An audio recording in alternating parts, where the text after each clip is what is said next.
Injured.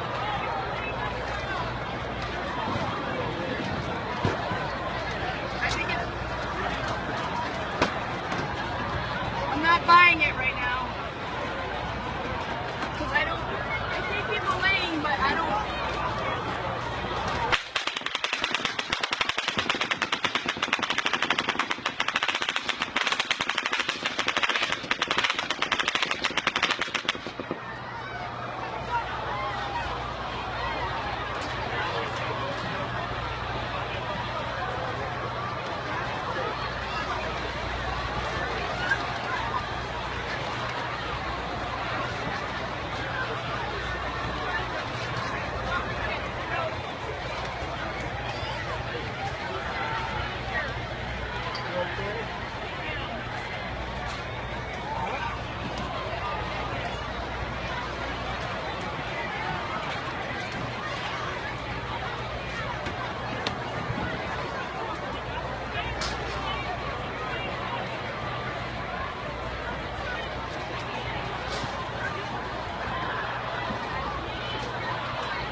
We make time.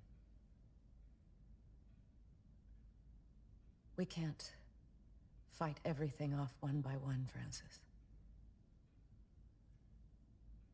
But if we make this, we make it work for us. Create chaos. More than chaos.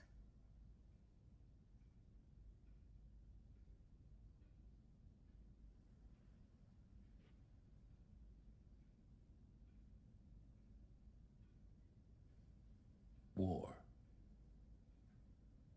Fear. Fear. Brutal.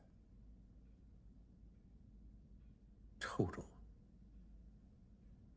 I'm done trying to win over people's hearts. Let's attack their hearts. We can work with fear. Yes, we can.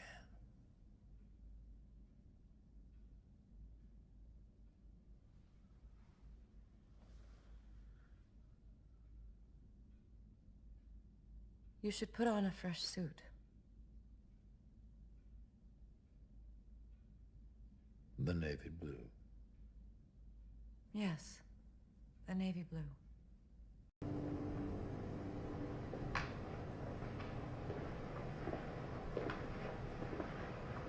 We do this in the name of the Islamic Caliphate, in the name of Yusuf al-Ahmadi, in the name of God. Bismillah. Melissa, I love you. Caroline, I love you. Alhamdulillah. Please, God, look out. La ilaha illallah wa Muhammad Rasulullah. La ilaha illallah wa Muhammad Rasulullah. La ilaha illallah wa Muhammad Rasulullah. La ilaha illallah wa Muhammad Rasulullah. Turn off the sound.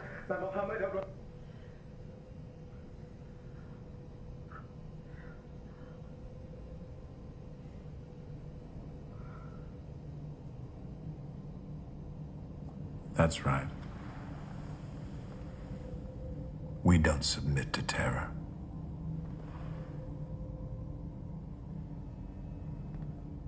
We make the terror. and armed ISIS, or ISIL, or the Islamic State, or whatever you want to call this new, truly terrifying terrorist faction. For the duration of this story, I'm going to call them ISIS, because why not? So since we first heard of ISIS, fringe news outlets have been screaming that the U.S. made them. And while that sure sounds like an accusation held together with lots of questions and no answers, others besides conspiracy theorists have arrived at this conclusion, like the Washington Post. In an article, the Post outlines very clearly how the U.S. has both trained and armed ISIS. For decades now, for far too long, the U.S. has been acting on an old premise that the enemy of my enemy is my friend. So it arms or funds groups in the Middle East, hoping those groups will be able to beat other groups and thus defeat a mutual enemy.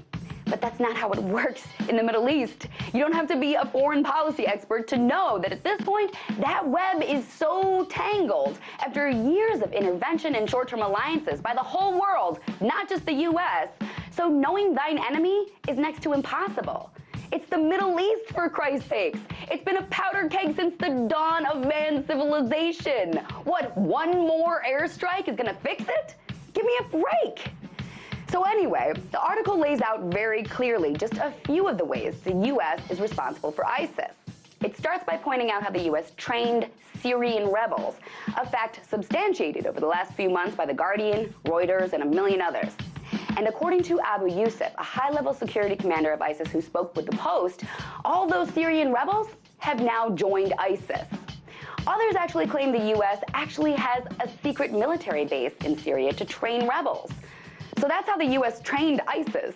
As for how the U.S. armed ISIS, Yusuf goes on to explain that when the Iraqi army flees from ISIS, they leave all that military equipment and weaponry the U.S. gave them behind, and ISIS just scoops it up.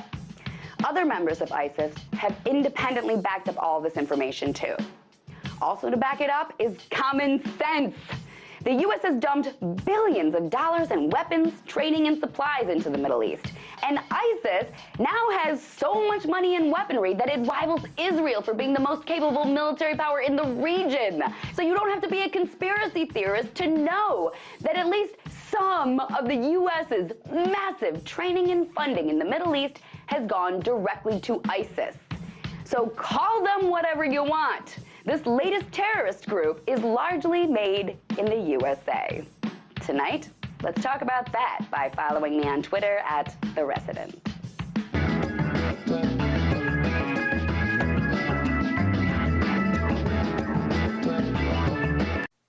If WikiLeaks, in fact, does have emails proving that she did know, what does that mean to you? It's a felony to lie to Congress. You can get 5 years in prison. And we can't continue to say that the Clintons are above the law. I do believe that the CIA annex in Benghazi was procuring weapons, some of them to get them away from the jihadists in Libya, but some of it to ferry those weapons through Turkey into Syria. There have been many, many firsthand accounts. New York Times, London Times, Washington Times have all reported upon this. I know for a fact that the current Secretary of State is very aware of what the CIA is doing, and I can't reveal what I've heard from him, but I can tell you that he's aware of what the CIA is doing in Syria, and I find it hard to believe that Hillary Clinton, who all the news reports have said she was the biggest advocate for arming the Islamic rebels in Syria, many of whom turned out to be not only enemies of ours, some of them may have turned out to be ISIS, but some of them also turned out to be enemies of Israel as well. There's a early 2014 email from Hillary Clinton, so not so long after she left Secretary of State, to her campaign manager, John Podesta. That email, it states that ISIS, is funded by Saudi Arabia and Qatar, the governments of Saudi Arabia and Qatar. Now, this is I think this is the most significant email in the whole collection. And perhaps because Saudi and Qatari money is spread all over the place, including into many media institutions. All serious analysts know, even the US government has mentioned or agreed with that some Saudi figures have been supporting ISIS, funding ISIS. But the dodge has always been that's it's just some rogue princes using their cut of the oil money to do whatever they like, but actually the government disapproves. But that email says that no, it is the governments of Saudi and the government and Qatar that have been funding ISIS. The Saudis, the Qataris, the Moroccans, the Bahrainis, particularly the Saudis and the Qataris, are giving all this money to the Clinton Foundation, while Hillary Clinton is Secretary of State and the State Department is approving massive arms sales, particularly to Saudi Arabia. Under Hillary Clinton, and our Clinton emails reveal significant discussion about it, the largest ever arms deal in the world was made with Saudi Arabia, more than $80 billion. In fact, during her tenure as Secretary of State, total arms exports from the United States, in terms of their dollar value, doubled. And of course, the consequence of that is that this notorious terrorist jihadist group called ISIL or ISIS is created largely with money from the very people who are giving money to the Clinton Foundation. Yes. That's extraordinary. You never want a serious crisis to go to waste. And what I mean by that, it's an opportunity to do things that you think you could not do before. This economic crisis, but you know, we have the chief of staff for President Obama is an old friend of mine and my husband's, and was in the White House when Bill was there, and he said, you know, never waste a good crisis. And when it comes to the economic crisis, don't waste it when it can have a very positive impact on climate change and energy security, and that's what we're trying to do.